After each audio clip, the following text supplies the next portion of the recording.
too many things in front, but okay, here we go. So, meet as it's COVID time, and I think we're more safe at home.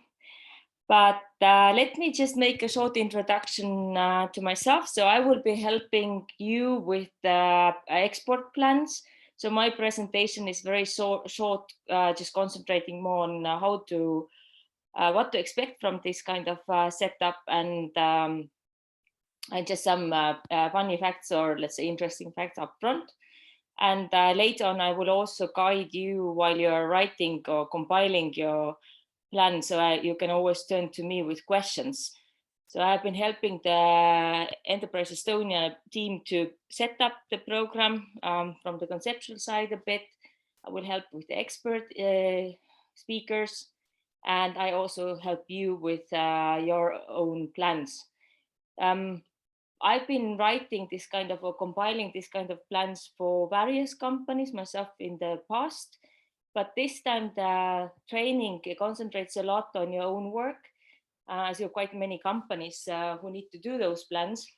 So there's also quite a lot of workload placed on you yourself. So there are some things I think I want to mention before we before you start to do this work, because I think there's also some questions you need to clarify within the company first. Okay, but as I have only 15 minutes, I quickly go to some facts about the market that you're going to deal with. And, you know, we're usually talking about e-commerce, but there's another word for it, which is m-commerce, because usually in China, we do not have so many, let's say, other device users, but they really love their mobile phones. So they access internet through mobile, and they also use all kinds of services, not only instant messaging, which we know mostly, that mobiles are like there for communication, but they also use it for e-commerce and shopping and all kinds of other things in the everyday life. And so e-commerce is really a big thing in China. As you can see also from the graph, there are millions and hundreds of millions users, almost a billion user for e-commerce. And the way they kind of use the mobile phones, here's from China Telecom, is that they really start early in the morning, and throughout the day, they do all the activities actually on the mobile phone. So including shopping. As you can see from the shopping line, which is this kind of fragmented line in the middle. Shopping is going on throughout the day. So they start in the morning, and until the evening, they do the online shoppings online. So it's really something that they kind of see as their everyday activity. And it's also like throughout the whole segment, or throughout the whole population. So it's not like in our case that only young people like to shop online, or let's say people more tech savvy, but in China it's really a growing trend also among elderly people. And talking about actually already these generations, so one thing that I guess everybody who has been in China kind of immediately understands is that this is very segmented market that you're going to deal with. Also, the profiles of the target group you're going to choose, or target groups, depending how you want to place your product, will be very, very different. And both from the age side and gender. So these are just a few categories that you will consider. But actually, you can also decide between female consumers and male ones. You can decide between the ones with children or no children, exactly age groups. Like we very often neglect elderly people, but in China, elderly people is a very solid consumer group. We also tend to think that in rural areas, consumption might be limited, but in China with this very rapidly developing internetization of the rural areas. You also get actually e-commerce massively in those areas involved. So it's really like e-commerce is entering all segments of the society and all age groups and all regions. So it's an opportunity of a lifetime in that sense. It's massive, but at the same time, it means you also need to maybe very carefully consider where you find your target group and how you market to them. So these are just a little bit like some front ups, but of course, all these aspects you will learn in much more detail later on during the course. And so you will get a much better overview of what might suit your company and your product specifically. So preparation, as I said, as it's going to be quite a lot of work. And I know this because I've been doing this kind of plans before on behalf of the companies. Good news is, indeed, for many years, there was not even enough information in English or in any other language that Western company representatives could understand to make a picture what China is about. But nowadays, actually, we have too much information almost. And it's very easy to find sources maybe describing, at least in a more general keynote, in a more general way, the market for you and so on. But still, as it's quite a lot of material to prepare, quite a lot of information to go through, and kind of find that very valuable one for you and your company and your product. This also requires some preparation in that sense that the company intern resources should be agreed upon. So as we also see it, a kind of exercise to increase the competence of a person within the company who's going to deal with China market. So it's very important to actually have a dedicated employee for this. So if you have not actually quite figured out who should be the person taking part in that course today, during this half a year, and who is going to compile the plan, then it's a really good time to kind of agree upon it, because that helps really a lot to keep an overview of what you're doing and also increase the competence within the company. And it will take some time. So this person also needs to get approval from the management to really work on this. And of course, some skills and competencies, because lots of that information is in English, but in some cases also you will work with some information that originally is in Chinese. We will teach you how and what kind of tools you can use for that. But that means, of course, there should be some kind of readiness also to think a little bit beyond your skills and competences maybe today, but be ready to use technology and other opportunities just to dig into it a little bit more. So not to be afraid of, I don't know, seeing suddenly Chinese characters somewhere and thinking, oh my God, I can't understand it. But we will also provide you tools to figure out how to still access that information.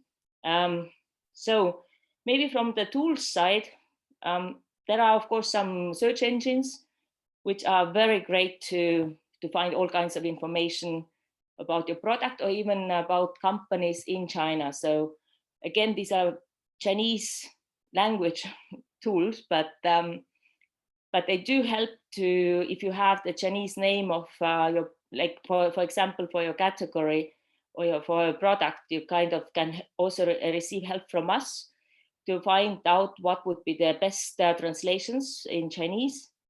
And it will help you to find information both on those e-channels that we're going to talk about in more detail during the course, but also like if you want to just find general information about that product. And the other thing, of course, if you already have or you will have some Chinese companies as contacts, then the second link is actually to artificial intelligence based and the search engine that goes into all kinds of registries in China and gathers that information into one place. And if you know your Chinese partner's original, legally binding Chinese name for the company, you actually can search it there and you will find all kinds of information about that company. So you can easily turn that Chinese language page into a Google Chrome translation and really see whether you are dealing with a sincere company, a sincere partner, or is it somehow something dodgy or not really what they claim to be.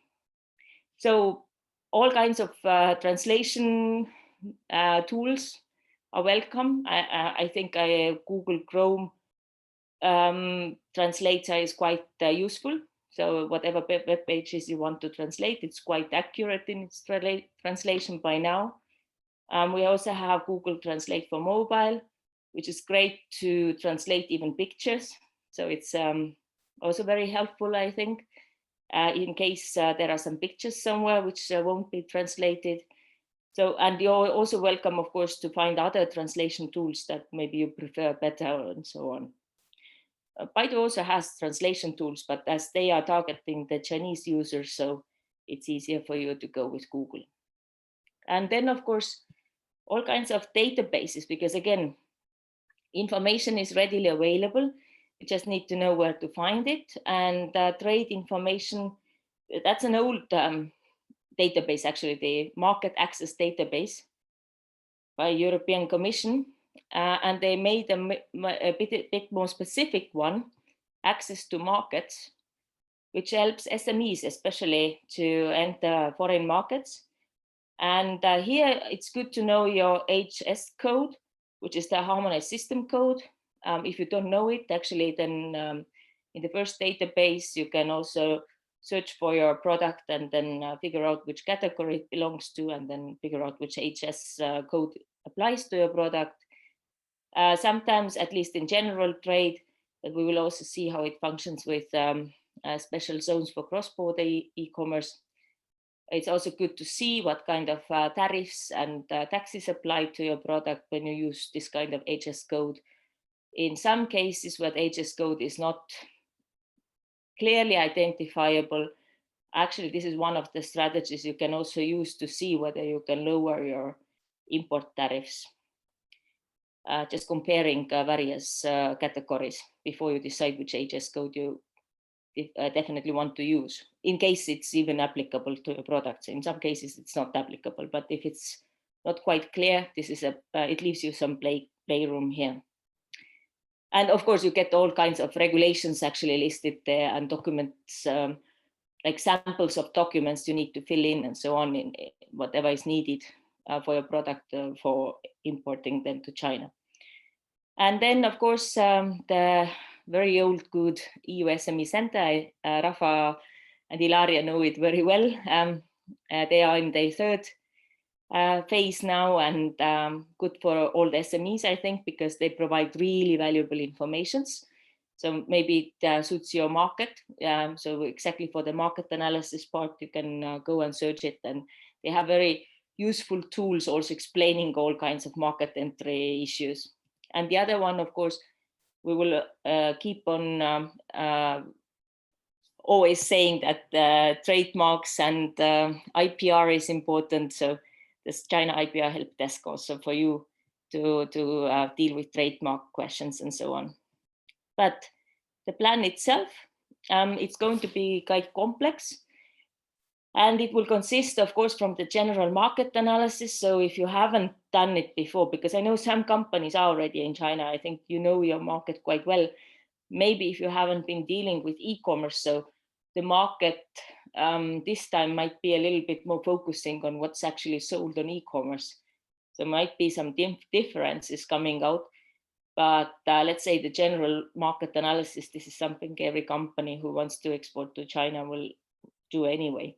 Understand the market size and so on. And of course, competitors analysis. Again, e-commerce offers great ways to do that competitor analysis online. So you can already figure out who are your competitors from the European side. You might know the names, and you can actually, every time we introduce you a new e-commerce channel, try out to see what they are offering, how they present themselves, and do the marketing for the Chinese customers. So you kind of get a little bit insights into how bigger players or how other competitors are actually positioning themselves on the market and how they reach out for the customers. The rules and regulations, as I said, there are even the databases where you can go and search for them.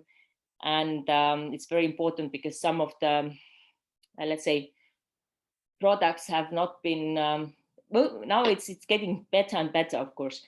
And especially there's a longer list for e-commerce products, and you will learn about this too, where you can find the information whether your product is importable to China or not. But let's say generally, I think in what we saw in your cases, it's going to be not a problem.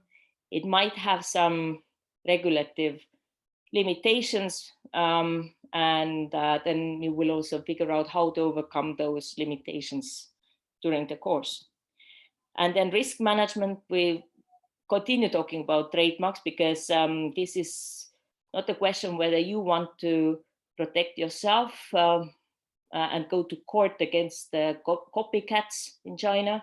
It's actually a question whether you will be sued one day in China if you become successful. And I do hope that everybody taking part in this course is having this ambition to succeed in China. And then it would be very, very sorrowful if some Chinese competitor or someone else is registering the trademarks and IPR in China and actually suing you in the end. And then target market and segmentation. Yes, of course. So in the course of the training, you will also figure out, as I said, the market is huge, also from the generation side, from the regional side, from all categories. So you will definitely find out what is the most suitable target market for you.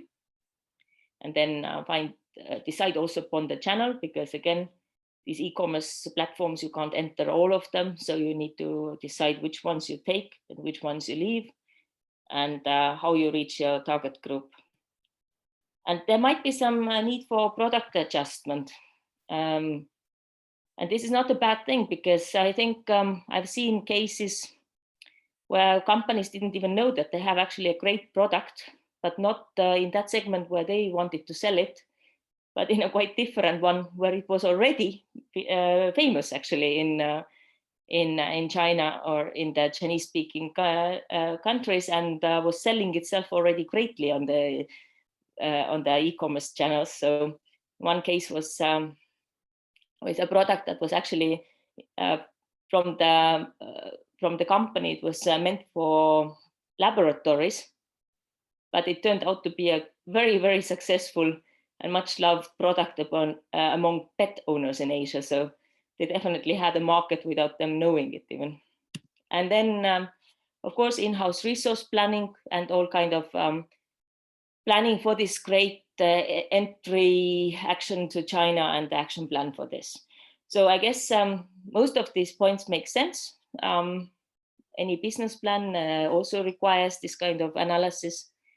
And just that we target those points specifically now from the perspective entering Chinese market through e-channels. So it will be a bit different here.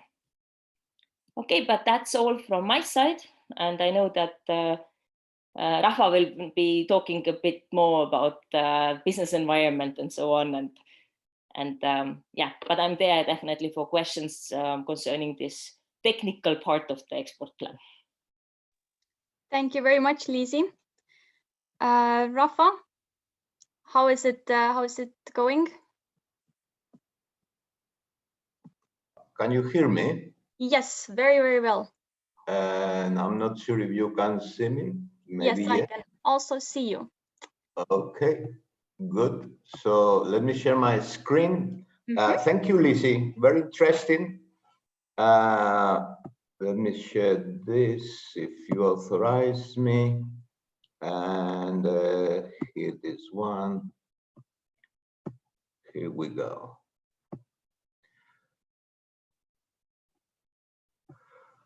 I guess everyone can see the screen, Johanna, now? Yes, I can see your slides. Excellent. Okay, well, good morning. Thank you all for joining. I'm really honestly excited with the lineup that Johanna has got for the season this year on these advanced courses for several reasons, because we have more people. I welcome Lizzie. I met Lizzie in China, actually, so I can guarantee her expertise because we work together there doing things. And welcome Ilaria, which also has long experience in China. And on top of that, the lineup of experts, we will talk about this later, because due to the expertise that the team gathers, we can define well if the expert is appropriate or not. I'm not saying there are experts that truly are not experts. I'm saying that some of them are not the appropriate for the objectives we want to achieve in this training, which is that at the end of the year, you will have a business plan to start operating in China. Okay, so let me first go about me. You can contact anytime. You have my telephone number there, you have my email, and there is one takeaway from today. I'm sure Johanna will mention at some moment, which is listen to me. If you want to be or to do anything in China, you need WeChat. We do really mean it. It's not that you can use it or maybe yes, maybe not. You need to start using WeChat. And if you want to try, this is on the left side is my QR code. So if you scan this, you will immediately be in touch with me through WeChat. And I guess Johanna will create some group for the participants for sure. So this is one takeaway, WeChat. I'm sorry, but it's like this. As Lizzie said, the 1 billion Chinese communicate via WeChat. For them, is a fundamental tool. Also for business. Learn, many of you know or have heard, maybe some don't know, Chinese do not make big difference between private life and business life. So they will consider it the same thing, and WeChat is the tool to be in touch. Probably because they think it's faster and it is than messaging, so you need to pay attention.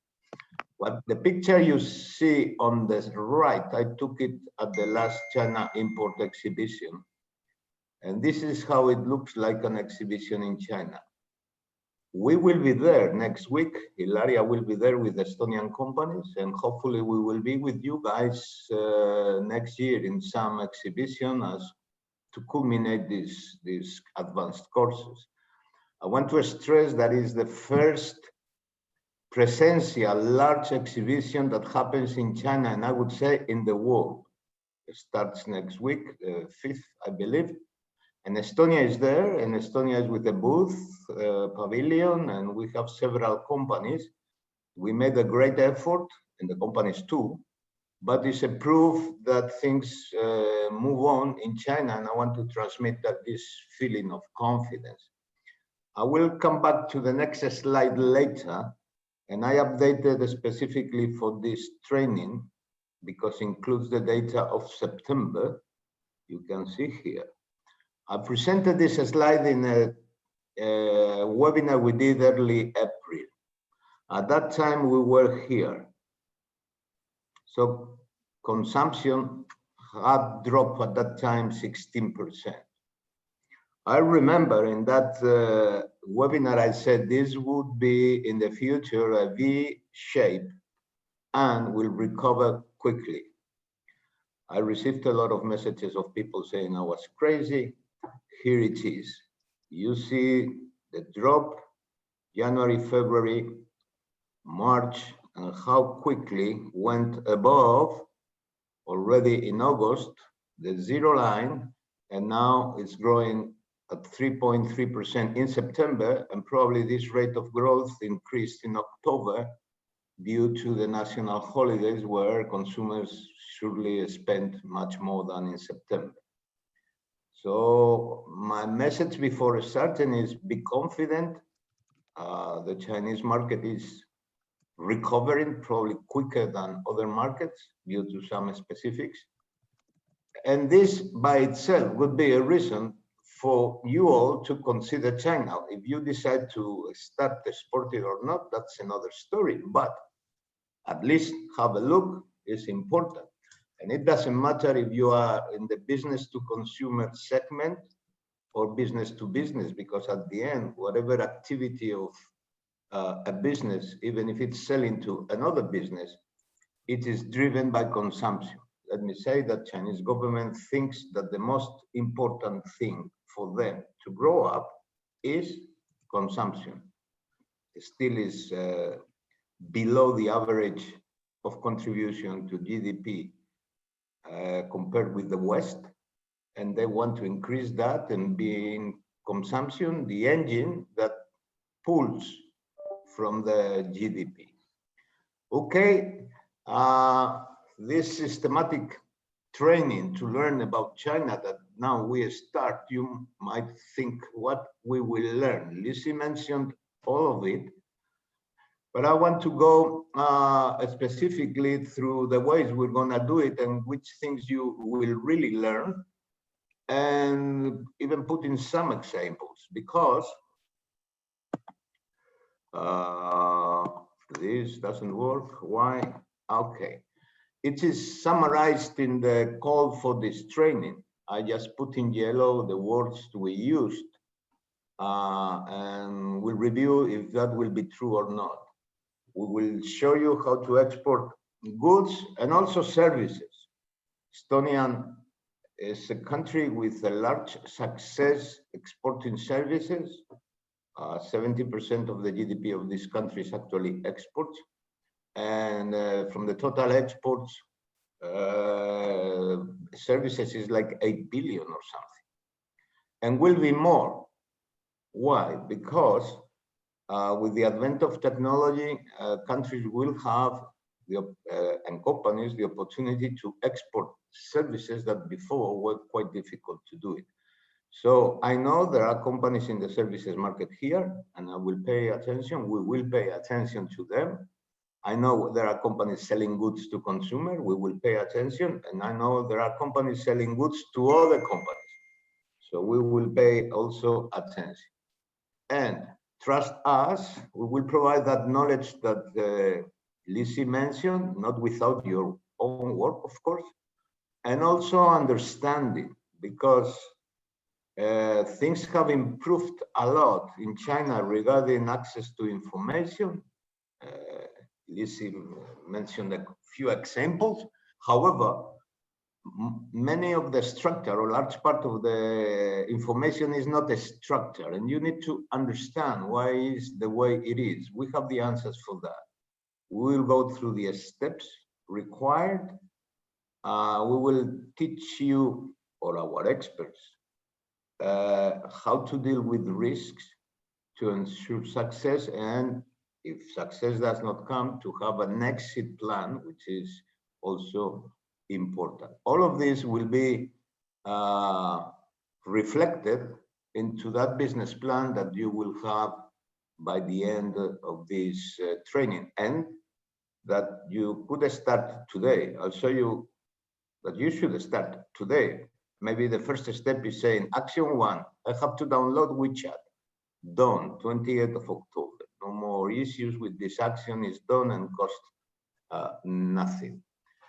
So be confident that the team will provide you, and experts will bring answers and help at all times. And the proof is this picture. What you see on the right is a company from Estonia signing a large agreement with a Chinese state-owned company, large company in Wuhan. This agreement was signed in July.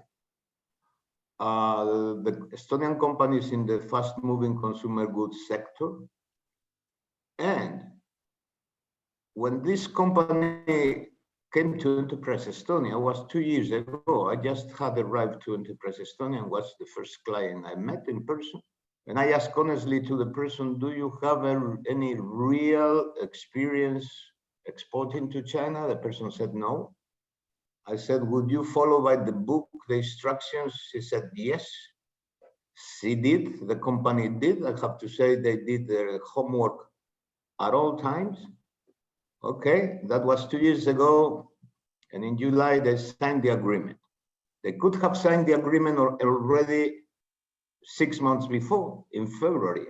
In fact, there was a scheduled a trip to Wuhan to do it in person, but with COVID was not possible. So the message or takeaway here is doing things by the book take about 18 months to start operating in China. If the company is really committed to do it. So think about 18 months like a nice time frame to be in the same position, because we don't expect more COVID, let's cross fingers, like this company. And she did, and the company did, all the things that Lizzie mentioned before.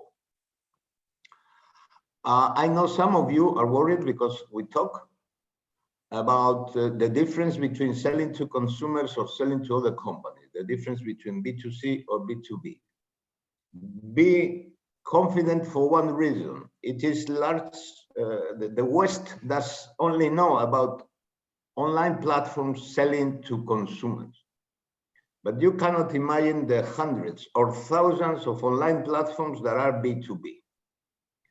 And we will talk also about those companies because we have examples in Estonia of companies that are interested in the B2B thing, not in the business to consumer thing. But that is possible. Actually, we are talking with Estonia company that they have some things that is for selling to some of the companies. And we are describing to this company how to get in touch with the platform to make possible that what they have, which in this case is some nice software technology, could be used by other companies in China. So B2C, B2B with focus on e-commerce is irrelevant. We will pay attention. Products or goods and services will be also considered here. And I'm very fond of services because I think it will grow a lot in the future.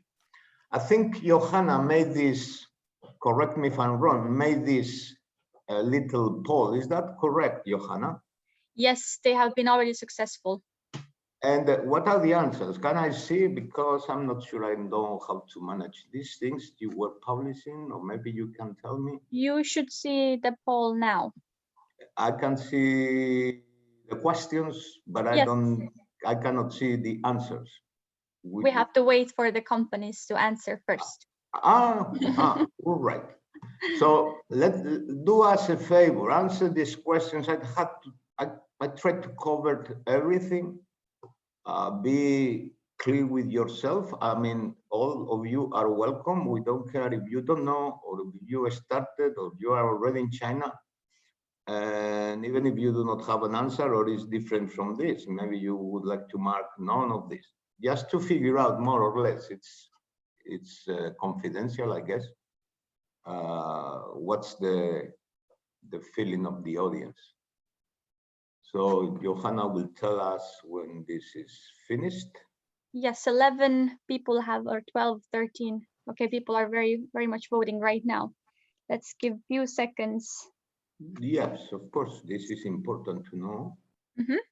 And will give us a hint of where we are, although we will manage all the levels of expertise or experience. I put one question there, which is very common and I hear very often, which is, I do not want to export to China, but I would like to have a look. So this makes sense, and I will explain why.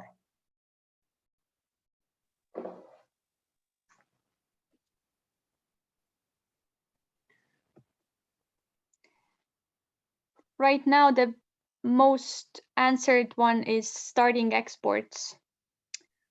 Starting export is a very good answer.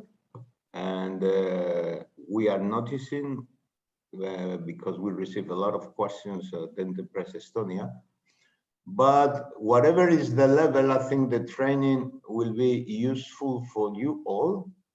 And I will answer these questions. Starting exports, that's half of the companies, very good. Some of them, 1/4 also would like to have exports above a certain amount. This is also a very good challenge, but puts the things very specific.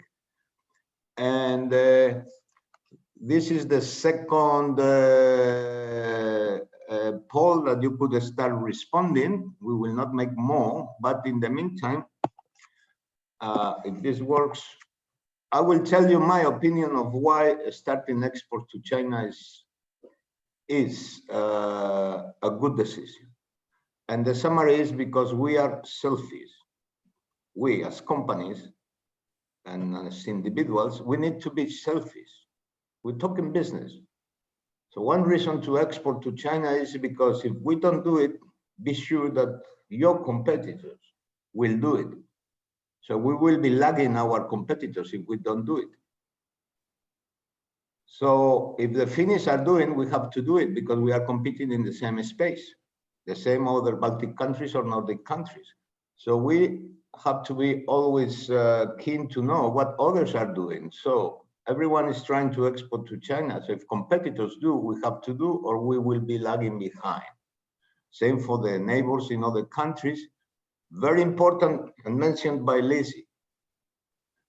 There is a direct correlation between the GDP and export. This always happens and is good news. However, the correlation is not that clear about the gains, about the efficiency. Why? Because some countries start to export, they export a lot, but at the beginning they are not very efficient. That sounds like bad news. However, with time, they become more efficient. Why? Because exporting makes the companies better, much better. They learn a lot. Why? Because they have to face many complicated situations. And they have to compete with all the companies in the world, especially if they go to China. So when you go to a place where maybe you don't win initially, but you are competing with the best of the best, what you do is learning. Any company exporting to China is better than before exporting to China. That I guarantee you. Also a reason to be selfish. I have experienced in my analysis or helping companies going to China.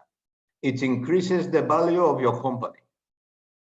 If you have your company running and the value, you take the company balance sheet and profit and loss statement to an investment bank and you say, please do an appraisal of the value of my company because I want to sell it. They will come back with an answer, with the value. And they will say, we notice you export so much, blah, blah, blah. But tell them I am exporting to China. And they will say, really? Tell us more, please. And if you are really exporting to China, they will answer, let us go back to our office and let's meet tomorrow again. And they will come back with an appraisal increase in some percentage, only because you are exporting to China. Why? Because they know it's not easy. And they know that the companies that export to China are better than other companies because they are competing with everyone in the world. So exporting to China automatically increases the appraisal of your company. You protect your exports against other markets that come up and down. So always a correct balance of what you export to Germany or to European Union or United States, India, etc. But also having a balance with China will protect you in case in some years export to some area of the world falls for some reason. Let me also say that, continue with the selfish story, that once you export to China, you will be in the radar of other countries. I mean, someone will see your products or your services in China and will call you and say, I am from Canada, I have seen you are exporting to China. I would be interested in knowing more about your product. So the reasons why I tell people get interested in China, whether you finally export or not is an entirely different thing, is be selfish. If you are not selfish, others will be selfish and will do it, and you will regret in the future not to consider now. So, Johanna, this was the second poll today. Yes. I'm not sure if there are questions, but no questions at the moment. Here is a question we always make, because we want to know what are the expectations, also mentioned by Lizzie when talking about the business plan. I can say my expectation is to sell $1 billion. Well, that's very cool. It's a nice expectation, but we all know that the expectations have to be in line with the resources. So there are no wrong expectations. Sometimes what we make wrong is not to put the expectations according with the resources we have. If we balance both things, we will always make the goals, and we will be able, as the business plan will show you with Lizzie, that if the expectation is not worth the resources, then you forget China. But I think well done. They will show that it's a way to enter in the Chinese market. I have been doing this for years, and there is always a way. If doing things by the book, because we do not want you guys to lose money in the process. Okay. I guess people is filling the questionnaire now, or the possible options. And we will see what the average of the participants say. I am not sure it's a right answer. I mean, it's a potential correct answer. People cannot be expert at the beginning on everything, and that's why we make these courses. Most people right now say that they know nothing and they're not sure, but also we have a lot of companies who say that they know fair amounts, but they want to learn more. That is what we thought might happen, and it's good for one reason, because the people already doing things in China will, through the networking, we experienced this last year, will help the companies that know less. Not because they are doing their job of those companies, but when you talk with your colleagues, competitors in other companies, you learn things. They are not confidential and they can share.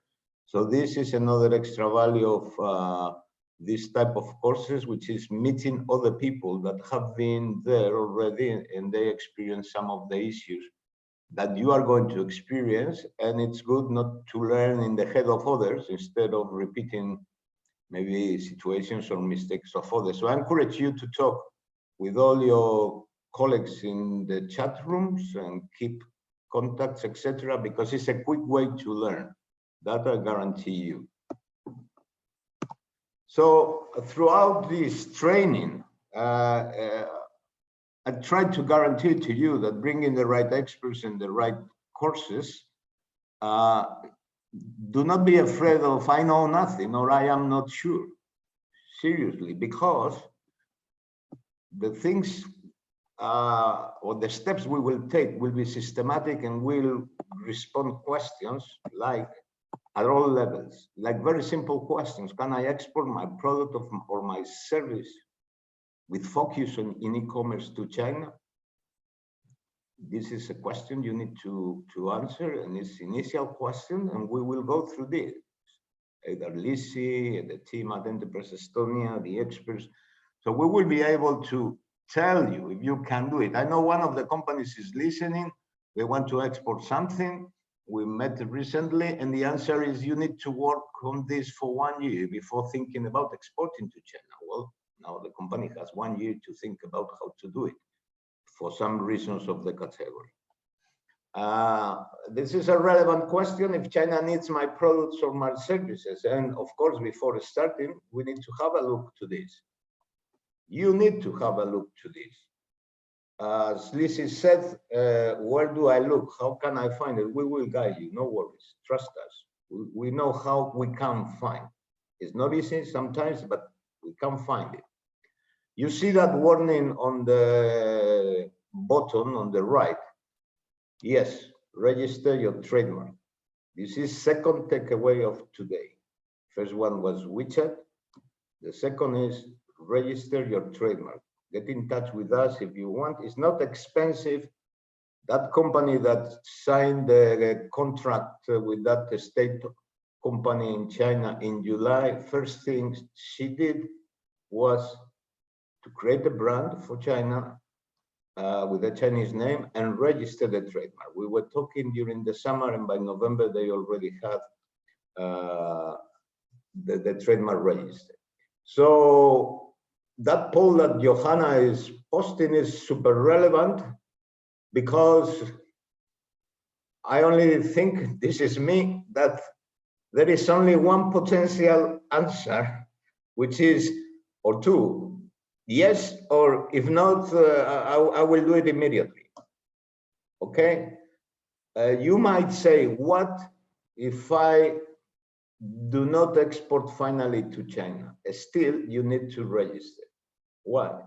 Because one day you may want to sell the company and your brand will be owned by someone else in China, because Chinese will register everything. I think it works very well now. It's not expensive, and the Chinese are protecting the brands because they really realize now that it's important. Not because they are very nice with us, it's because they also want to protect their own brands. Okay? You need to know with whom you will compete. At the beginning, you will be scared.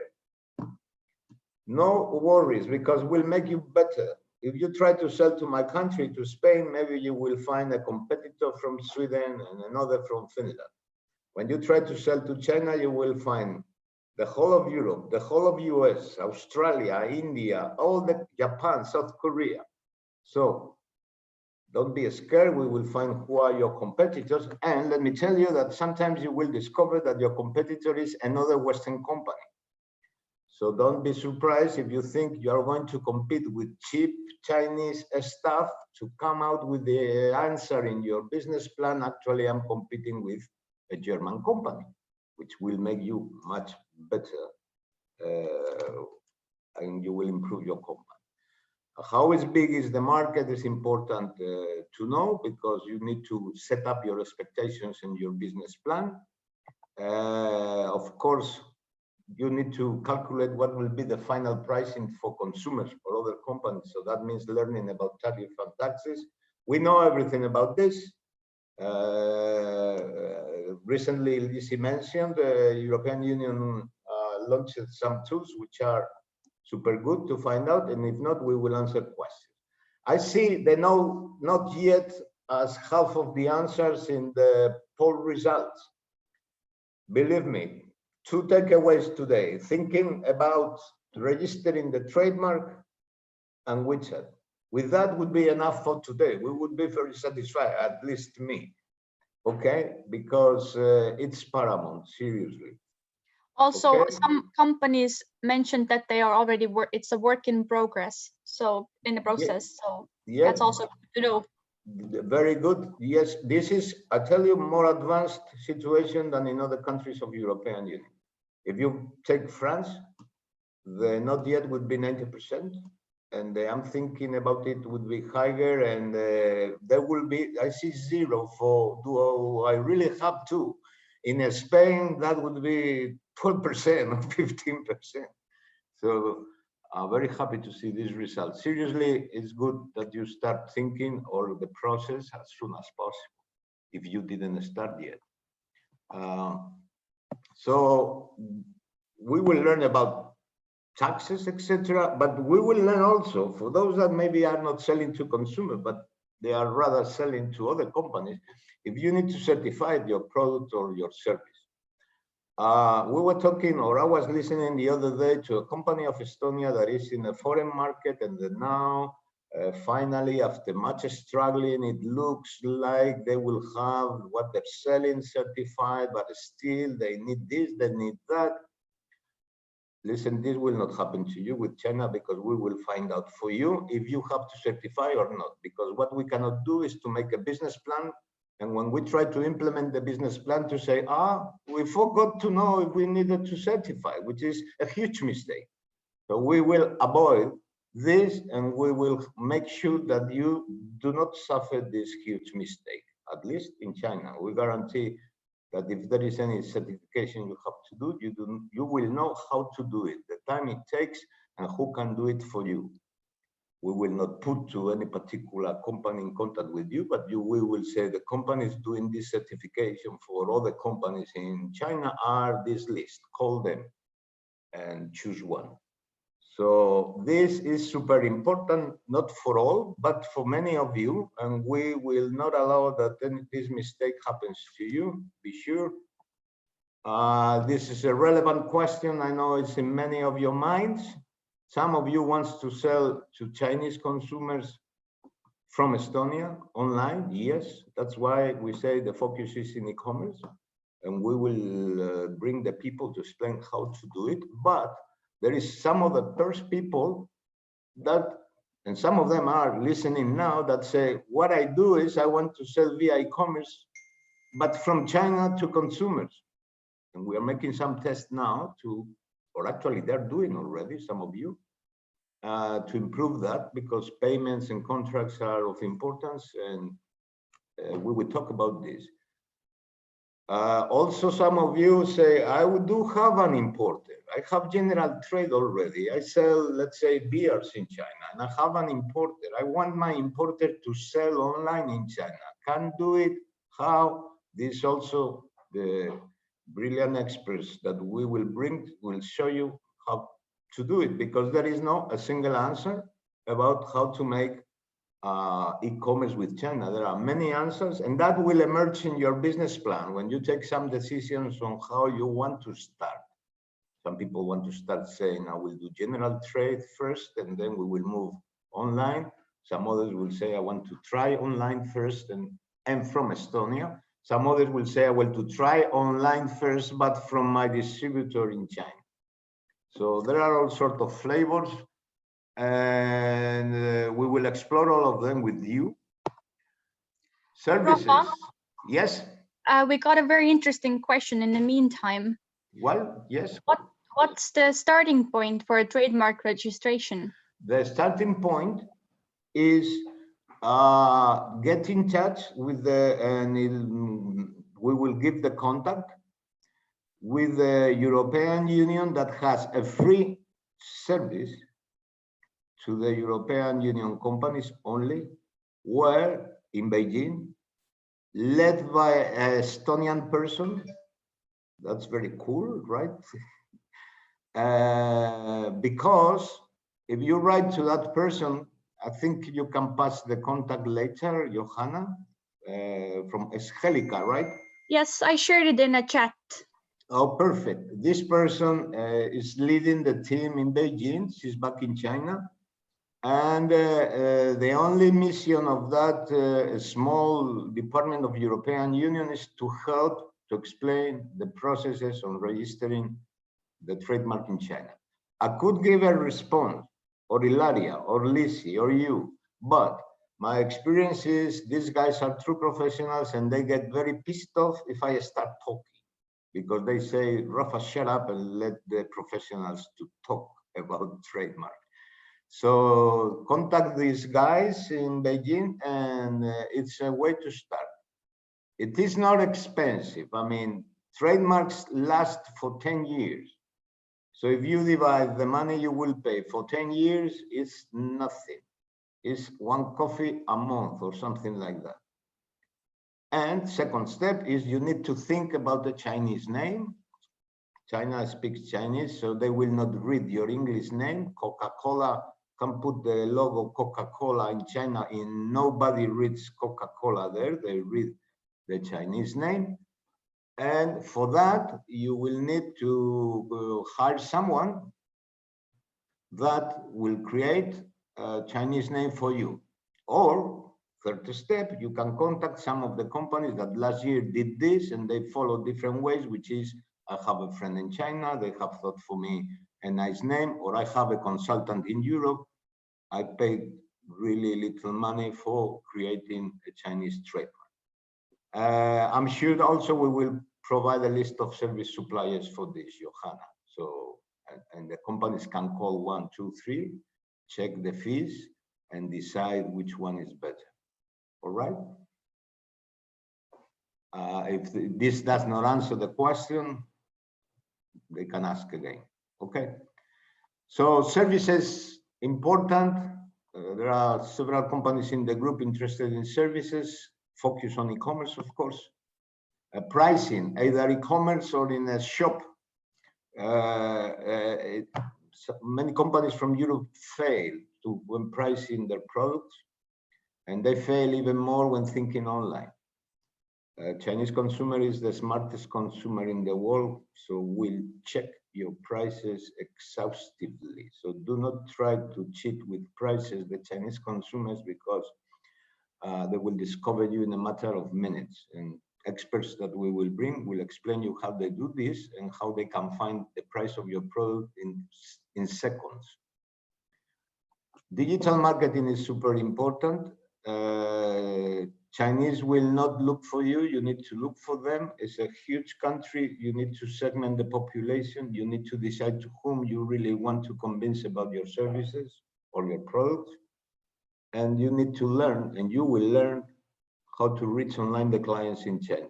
Not what you expect, is different. Not because they are from other planet, it's because they use other tools and they are far more advanced than the West.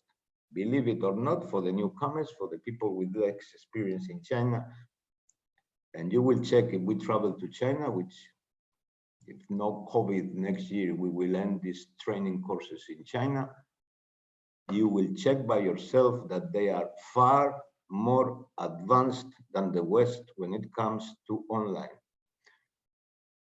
Listen, I don't say they are more advanced. I say they are far more advanced, and you will see with your eyes when we visit China. Again, how do I do digital marketing in China? And one relevant question, but I am in Estonia, I'm not in China. Again, you can do it and will be part of the expertise brought to you by the plans that Johanna has throughout these trainings.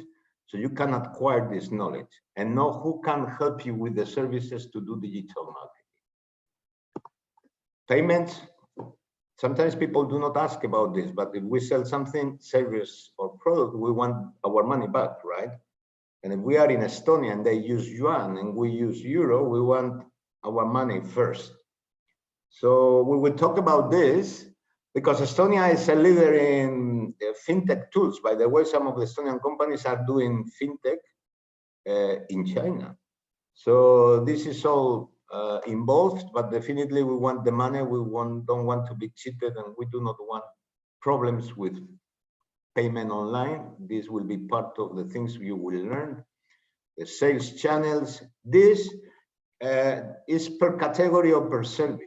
I mean, there is no general rule and changes continuously. Why? Let me put you an example. Imagine you sell some alcoholic drink. If you ask me before COVID, I would say the sales channel is of trade. I mean, is discos, bars, restaurants. Chinese do not drink at home. However, COVID came. Restaurants closed.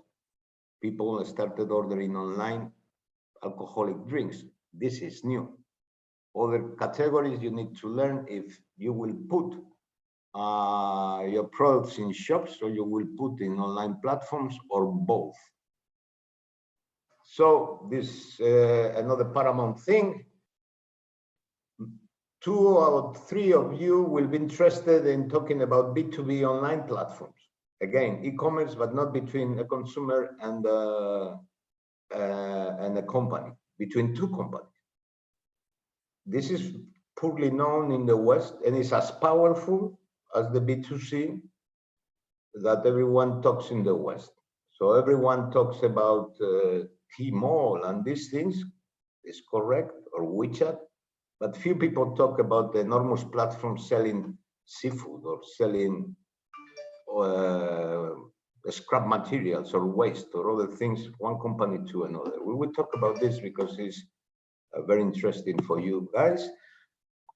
Lizzie mentioned the plan will have an exit plan. What if all goes wrong? You need an escape, and an escape where you can calculate what will be the cost and minimize the cost if everything goes wrong. Sometimes things go wrong, okay? But we don't want you to experience a really bad situation, so an exit plan will be part of the business plan. Lizzie mentioned too, super important, finding out consumers and habits, not what you expect, but not only about the products or the services, about their habits and behaviors. Because when you deal with them, you need to know what are those habits and those behaviors. I will tell you an example.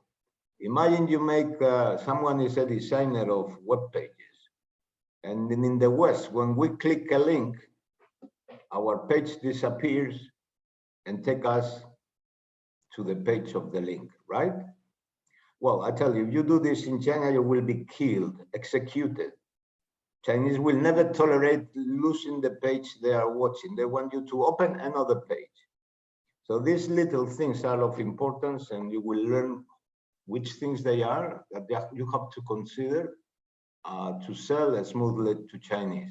And wait a sec, I'm not sure I told you that you need to register your trademark. Just in case you forgot, as a takeaway of today, here it is again. Rafa? Yes? We got another good question. I think we should tell everyone about should the companies protect first their current trademark or translate it first and adjust it for the Chinese market and then register, or to do both? When you talk with this email that Johanna already sent to you, they will tell you that you can choose the flavors. For instance, you can have a name in Estonian or in English, and you can do several things with that name. Maybe you find a nice translation. Usually that does not happen, but maybe you can find, and you decide to use it. That's option one. Option two, you make it sound like sounds like your brand name, but you create the word in Chinese. So when Chinese they say the word sounds like your sounds, not equal, like your brand. Option two. Option three, there's no way to find any translation, and you invent a word in Chinese. This is what this company I mentioned before that signed with the Wuhan state-owned enterprise invented the name in Chinese. In Chinese means, I can't remember now, but I think is nice blue sky or something like that. Okay, so you can use all sorts of combinations. What I guarantee you is that if you do not create a Chinese name, the Chinese will create one for you. Then someone might register that name, and then, as Lizzie said, you will have troubles.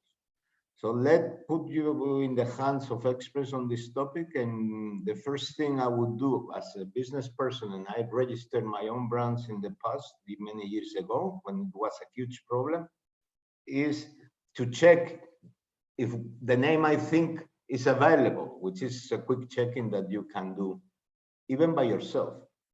Okay, because maybe you have a nice idea, but it's already got. I mean, the name Trump is registered, both Donald and Ivanka. So, because the Chinese move quickly, let's say squattering names, move quick, and you can use whatever method I mentioned. Okay. Johanna and Lizzie talked about this. Again, trust us, we will bring true experts. By true experts, we do not mean that we daft about the experts. We bring the people that it is proven that they can deliver the advice that Estonian companies need, because maybe the advice for large manufacturing companies of Germany would be different. But we are segmenting the offer. There is a huge offer of experts, and we guarantee that there will be the people that is needed by the Estonian companies and not others. So will be people that will tell you the reality of selling in China. I put some examples, and they will tell you the truth instead of, because they are experts there in China. And the truth is maybe not what we want to hear, but is the reality. And the Chinese want to ask you questions before buying, during buying, after buying, but they are nice people if your product is good, because they used to become your best salesperson. If your product is good or your service and they like it, they will tell everyone. So this is the reward.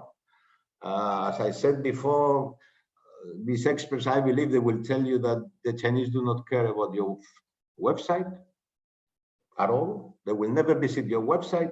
You need to have a different approach, and you will find out how to do it. Maybe probably you don't even need a website in Chinese. You need some other ways to find the Chinese consumers. The most important thing, and this is an area where you will spend some time, is to build your narrative for Chinese. It's not, I'm from Estonia, my product is very good. You need to build who you are, why they have to buy whatever you sell, services or products. And this is an exercise that will take some time until you master in a short time who you are, what you sell, because you will have little time to explain to a Chinese. So in some cases, you can't say, I come from a startup land because I'm selling technology. Or in other cases, you have to start saying, I'm European Union. No, I'm from Viljandi, because they don't know where is Viljandi, but they know where is European Union. Or maybe you're selling furniture and you want to mention I'm from the Nordics, which they know, though they don't know where are the Baltics. So you need to frame a narrative for whatever you sell. And we will show you, and the expert will tell you how to build that. We will do B2Bs. We want to do one already in December. Let's see if we can. Ilaria is listening, so she and me, we are thinking about this. And we will do first, hopefully with some of you. If not, we will be in some of these agreed first in 2021. The good thing would be presential, but if not, will be online. All right, services, food and drinks, and China Import Exhibition, which will be the version 2021 of this exhibition that starts next week, and we are there with the pavilion. I ask you to trust this team and these courses that we have designed, because if not us, we will find who can answer the questions. But also we can answer a lot of things that might emerge and can be a background check. Lizzie mentioned, is this company trustable? Do they pay? Are they involved in any legal issues? We can help you to contact people, to know market access rules, standard prices, and a lot of things, with the focus on e-commerce. Because if we talk about tariff, it's not the same general trade and e-commerce. Maybe your product in general trade is 20%, and in e-commerce we know is 11.9. You will learn why is that difference. And at the end, you will have a business plan. I want to stress that this business plan, I don't know when do you think you should start, but my opinion is after this meeting. You can open a spreadsheet and start putting your business plan. It costs nothing. You can start putting actions. Due date for trademark. When I will make my calls to these guys that Johanna has sent an email, in December or now? Which, well, I can do it today. The cost, I will tell Tina to do it, and the status is done today, and incidences I need to test. I have no contacts here. Okay, contact Rafa and join me or join the group that Johanna is going to create. So the business plan can be started today, and you will see the progress. If not, we will never do it. But today, those nice takeaways like trademarks, widget, and making a business plan, starting, I think would be super good. Be confident is my final message, and I have reasons why you have to be confident. What you see on the left is Estonia export to China until August. All right? Look here. This is the growth. It's growing. You can hear a lot of things about China, but Estonia is doing very well. So the message looking beyond the immediate, Estonians do it very well. So this is one of the reasons for confidence. Here, you can see that exports during COVID early this year, which is the black line, were below the red line, which is the exports in 2019. And this was because of COVID. You see, we were selling to China less than 1 year ago in the first quarter. But one thing I like from this country is the resilience of the people. And look what happened immediately in Q2 and in Q3. This is the trend. So people can say whatever, but numbers do not lie. And this is what Estonia is doing, and what is one of the reasons to be confident. And I started with this. I want to finish with this. This is what consumers are doing. We do not have October data, but surely will be like this.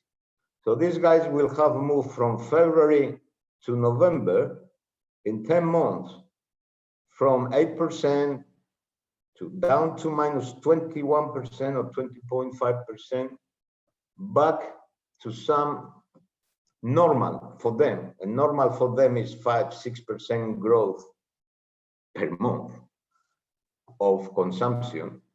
And this is another reason to be confident and why we are very happy to have you in this group. Okay.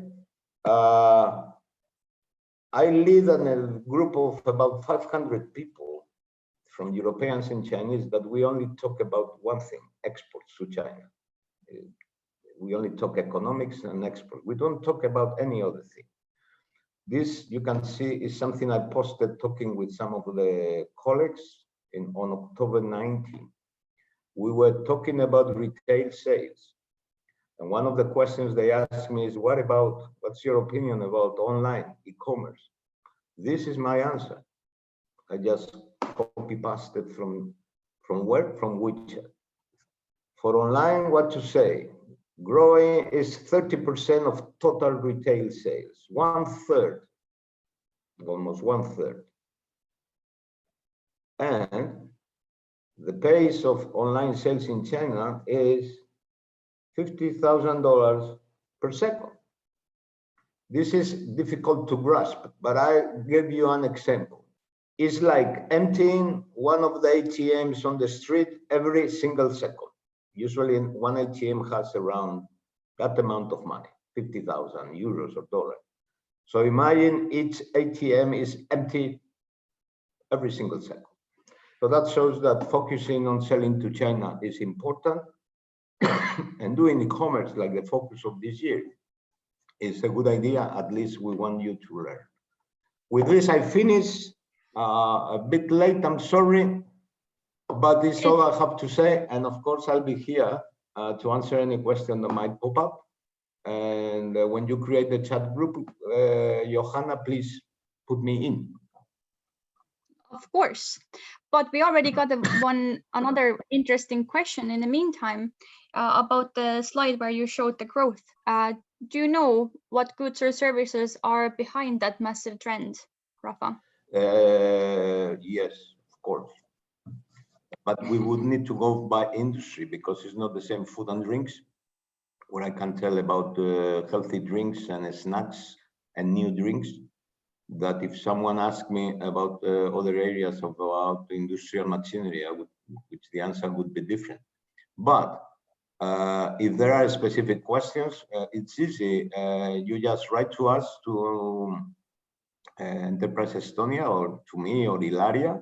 We open an inquiry, and with Lizzie we respond and you will respond to the company. One thing I would like, Johanna, you need to tell us about the ground rules. if his responses will be private or will be put in some group or something, just to keep track of all these questions. Because the response can be useful for other companies, right? Of course. So if they ask me one category, I could respond now, but needs to tell me the specific interest. Okay. Arden, do you want to tell more specifically which category are you interested in exactly? Or we can also provide. Yes. Yes, we are in foods and drinks category. So my question is based on that. Yes. Well, in that case, write to us and we will return to you and copy to everybody, which are exactly the category within food and drinks, which are the SKUs growing. I can tell you the snacks is growing, healthy drinks are growing, beer is growing surprisingly because last year went down, imported beer. Wine is not growing, I'm sorry, 26% down, but Estonia doesn't sell any wine, I guess. And dairy products are up. Actually, one of the Estonian companies is one of the superstars selling dairy products. You might be surprised, but it is the reality. And this company probably will reach the $10 million exports in less than 1 year, from 0 to years ago. We need to tell these things because from 0 to $10 million is nice, right? But if you tell me a specific category, that will be part of the business plan also, I guess, which is finding out the size of the market for your specific category. One of you is listening, we were talking about treats for dogs the other day. So we will be able to talk about very specific things, not pet food, just treats for dogs, dry. So in specific, it's tree water. Sorry, water? Tree water. I have that line here. You mean mineral water or? No, it's a tree water. It's like a birch water. That I would put in a healthy food or functional drinks category. That, I tell you, anything under functional or healthy, we need to explore because it's crazy. And after COVID, more. Anybody in the room now in China will tell you that this is something to explore immediately. We need to build a narrative because they will not know exactly what you're talking about. But may I just intervene also a little bit? First of all, of course, this kind of natural healthy products are very special. If you consider that I think the third richest man in China is at this moment a guy selling bottled water, which is the Nongfu spring water. So it usually claims to be spring water, but let's face the fact, Nongfu is also famous for drinking water as general. So even if water is making so well, you know, everything that is more natural is just very, very much desired. But I guess in your case, you will be facing one of those challenges that very many organic or natural product producers always have, is the amount that you can really export to China, because it's not about so much about the demand from their side, but more like how much can you supply. Well, that maybe could be solved later, talking in the business plan about premiumizing the product, because maybe cannot deliver a lot, and this type of things, Lizzie, but this is more exactly a marketing that's approach. what, yeah, exactly. That's why we were saying that you really need a marketing strategy here. So these are all the parts of the plan. So I think, again, each and every one of you have a very specific product, and this requires, like, you have to have a look, and even it might end up to modifying your product to some extent and thinking of your own product differently. It might be also very useful exercise, by the way, for other markets later on. You might find a niche that is actually not used yet so well also in other markets. So be really open about this. I'm sure there will be some sort of approach test. Of course, not the general approach. But I remember Peter Lee, that you know, Lizzie, that he's selling tea to Chinese from the UK, which is crazy because the country that invented the tea is purchasing tea to the country that copied the tea. But it has some characteristics that you can premiumize, make it the tea very boutique, and it's good business for that company, which is a small, actually, in the UK. So as Lizzie said, they changed some things of the product, and they have it public in China. So China has an advantage. You will find always a niche where your product fits or your service.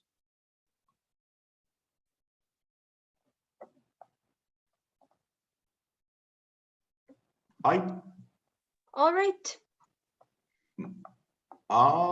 If there are no more questions, willing to listen to Ilaria, I believe. Yes, Ilaria. Yes.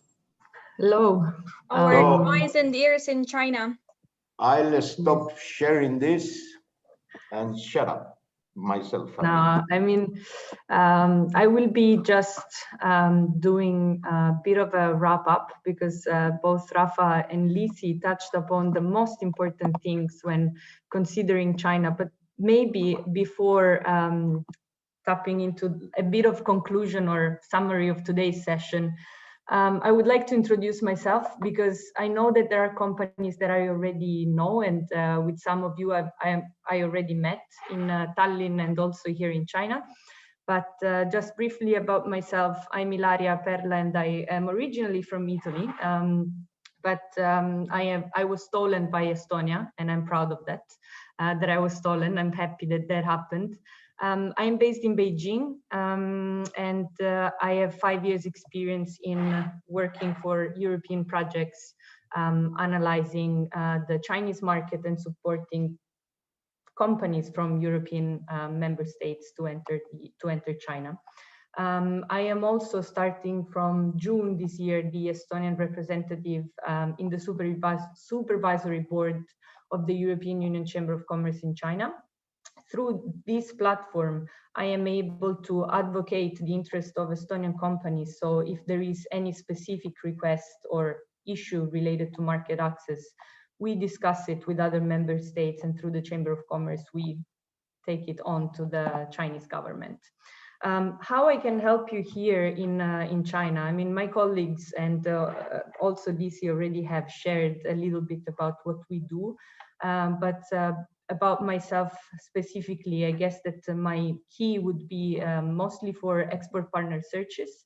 So I profile potential partners which might be interested in discussing further business cooperation with you. But of course, I support my colleagues in Tallinn with market inquiries, company background searches, and contact facilitations. So you here have a little bit of an overview on how I can support you with. Lizzie mentioned the background search, and I want to quickly also go back to this topic because it's quite an important one. And also being here at the embassy, sometimes I have I am forwarded these inquiries coming through the channels from the embassy. And one of the key questions coming in is, how do I know if this partner is a reliable one? Well, we can help you to do this search. Of course, I can do it for you, but just through these channels that I am introducing here, you can also do it yourself. But then again, I am available to do it for you, but through this you have information on whether the company really exists, if they have any other enterprise that they're related with. You can see whether there are any abnormal activities in the company, if they've infringed any IP rights and so on. So I guess that this is one of the key things that you have to do. So either try to do it yourself with Google translation tools. Otherwise, feel free to contact me or my colleagues in Tallinn.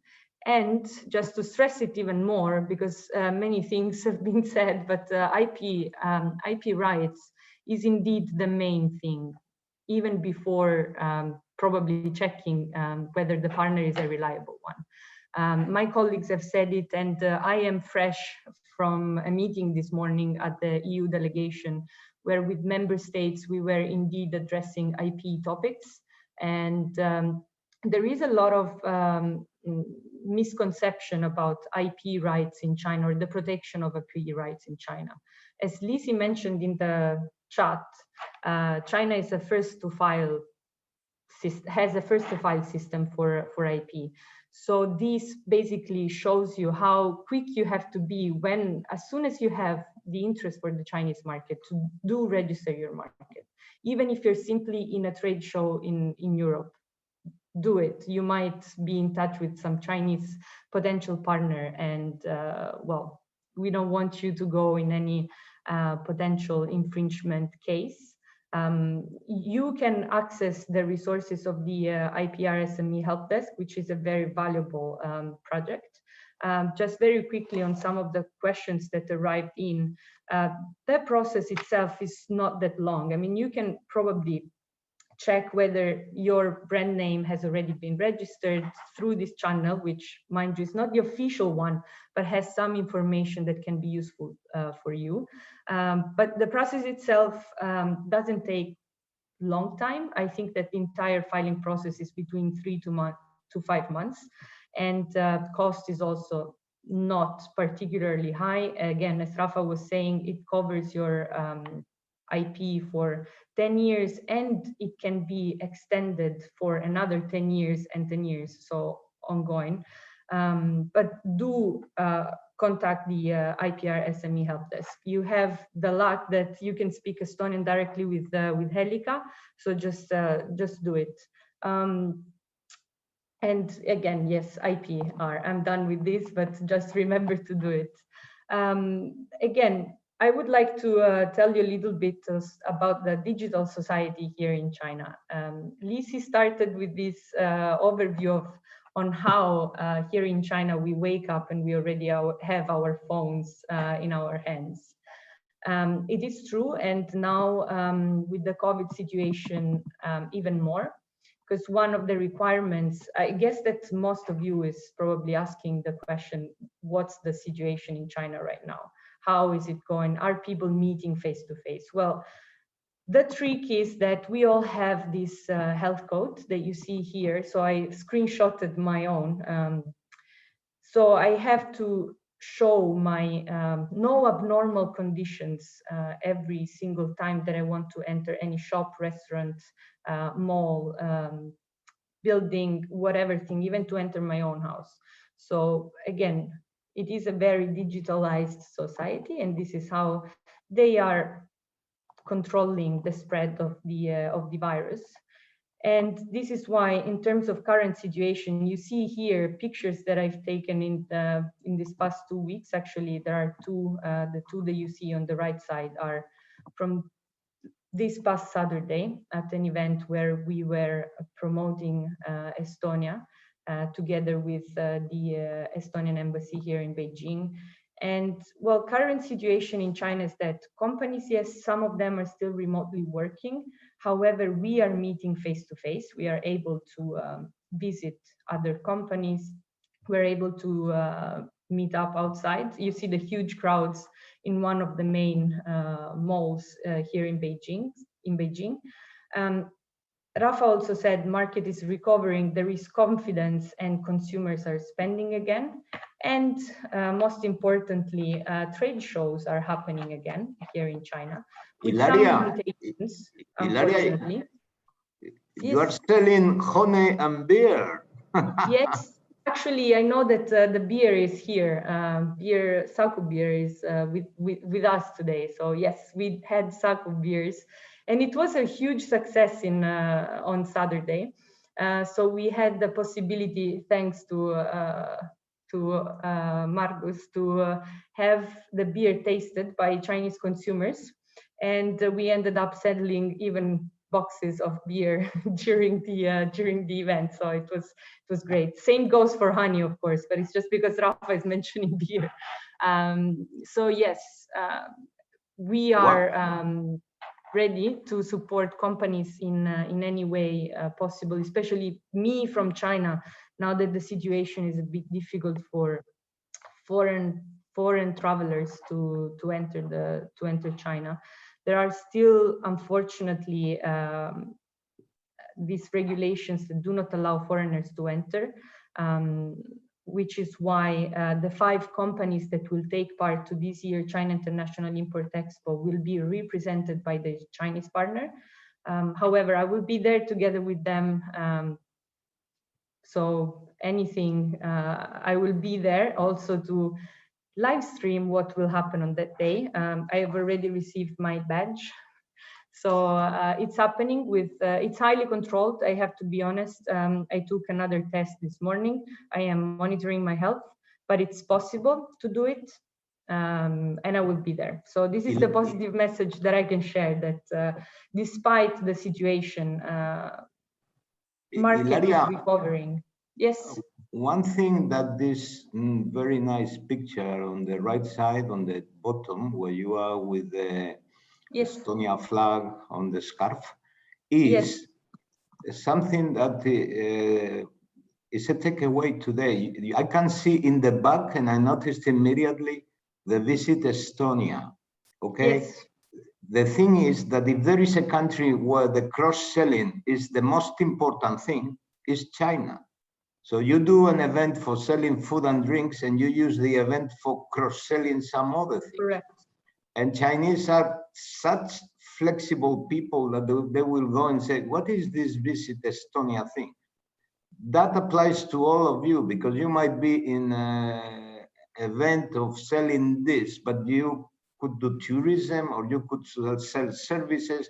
Chinese love cross-selling. So I'm very happy to see the Visit Estonia thing behind your beers and, well, your beers, Estonia beers and Estonia honey.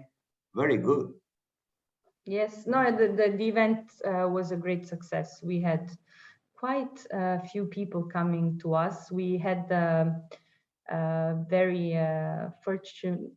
this fortune to have this one of the main KOLs for travel in China with 300,000 followers to visit our booth and to post on his Weibo account that next time that travel will be possible again, the first country that he wants to visit is Estonia. So I think that this is great visibility also for the country, and the products, of course, because the products were there and people had the chance to taste them and to take them home.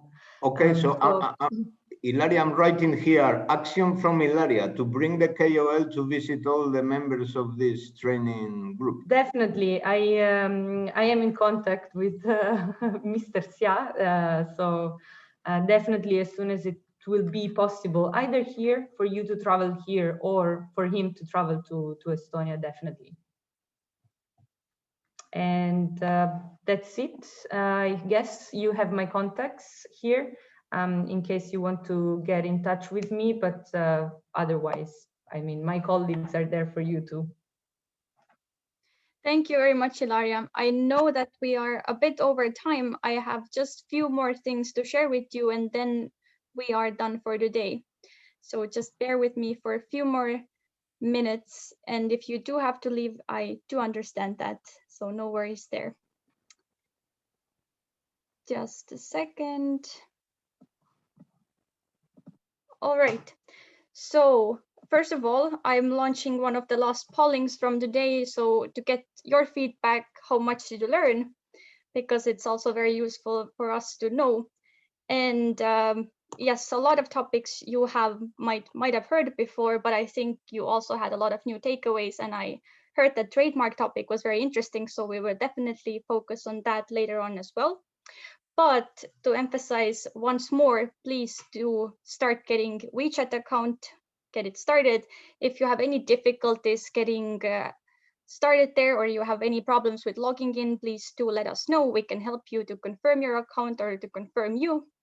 And in addition to that, while we are working on our WeChat accounts, I would like to kindly ask you to join the Systematic Export to China group on LinkedIn, where we also be answering all the questions that were asked today in more depth details. And so you all can have overview and ask questions. So this is like a free space for us all to communicate about the exports to China. So it's very useful to see what others are asking. And if you have any questions, of course, if you have any private matters, you can always email us privately. And this will not be shared. And with that, I would like to say thank you once more time, and that I will see you on November 12th.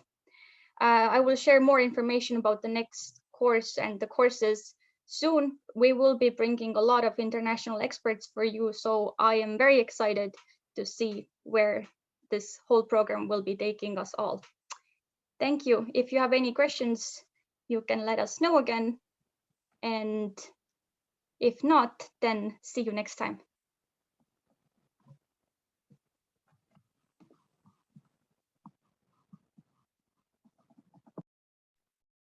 Thank you.